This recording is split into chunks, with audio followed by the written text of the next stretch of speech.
कि ये पुश का फंक्शन जो है, जब हमारे पास स्टैक एम्प्टी है तो फिर हमारे पास पुश का फंक्शन जो है वो कैसे काम करेगा। ठीक है, इस चीज़ को भी हम लोग जो है वो देख लेते हैं।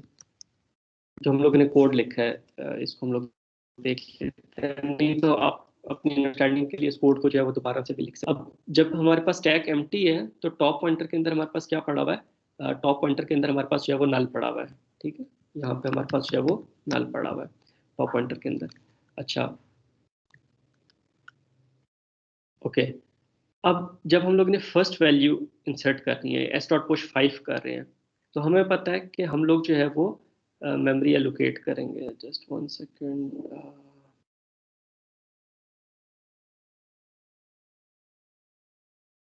ओके, हम लोग क्या करेंगे कि मेमोरी जो है वो हम लोग एलोकेट करेंगे।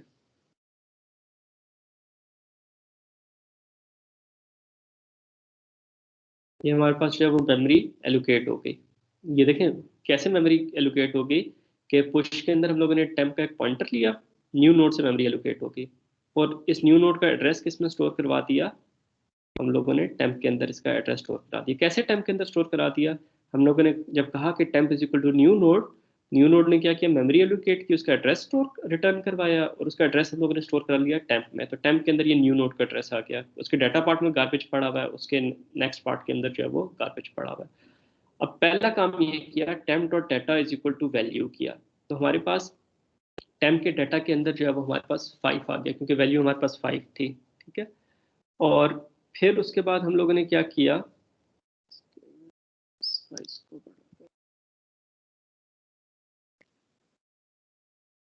ओके, इसके डाटा पार्ट में हमारे पास जो है वो 5 आ गया, नेक्स्ट पार्ट में अभी तक गार्बेज पड़ा हुआ है।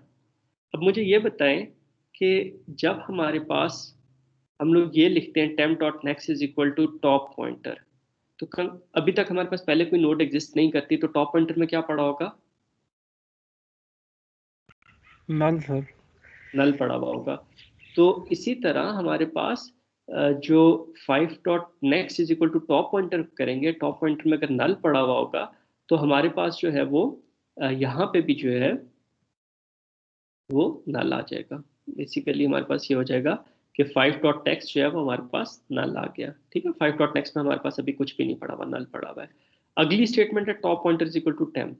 तो टॉप पॉइंटर में पहले नल पड़ा हुआ था, अब टॉप पॉइंटर के अंदर जो है वो हमारे पास इस न्यू नोड का जो है वो हमारे पास एड्रेस आ जाएगा। तो top pointer is equal to, जब हम लोगों ने कहा कि टेम्प, तो टेम्प के अंदर जो एड्रेस पड़ा था वो टॉप पॉइंटर में चला गया, तो टॉप पॉइंटर के अंदर 5 आ गया। तो हमें ये देखें, ये हमारे पास ऑटोमेटिकली जो फर्स्ट नोड क्रिएट होगी उसका नेक्स्ट ऑटोमेटिकली नल हो जाएगा। क्यों? क्योंकि टॉप पॉइंटर नल था। अगर आपको इस चीज़ के अंदर थोड़ी सी आपके पास एम्बिग्विटी है, मतलब समझ नहीं आ रही इसकी, तो आप ये देख लें कि स्टैक एम्प्टी है तो टॉप पॉइंटर जो है वो नल होगा। तो आप ये लिख लें if top pointer is equal to null. ठीक है, तो फिर आप क्या करें, टेम्प डॉट नेक्स्ट, जब स्टैक एम्प्टी है तो जो मेमोरी आप एलोकेट करेंगे उसके नेक्स्ट में आप नल स्टोर करवा देंगे।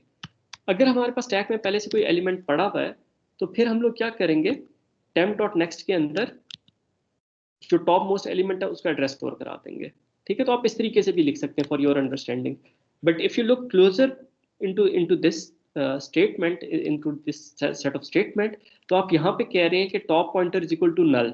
ठीक है, टॉप पॉइंटर नल होगा तो आप जो है वो temp dot next is equal to null कर रहे हैं। आप इस इफ वाली कंडीशन में सिर्फ उस वक्त आएंगे जब टॉप पॉइंटर नल होगा, तो नल की जगह आप टॉप पॉइंटर भी लिख सकते हैं, right. If top pointer is equal to null, temp dot next is equal to top pointer के, उसके अंदर टेम्प डॉट नेक्स्ट में हमारे पास जो है वो नल आ जाएगा।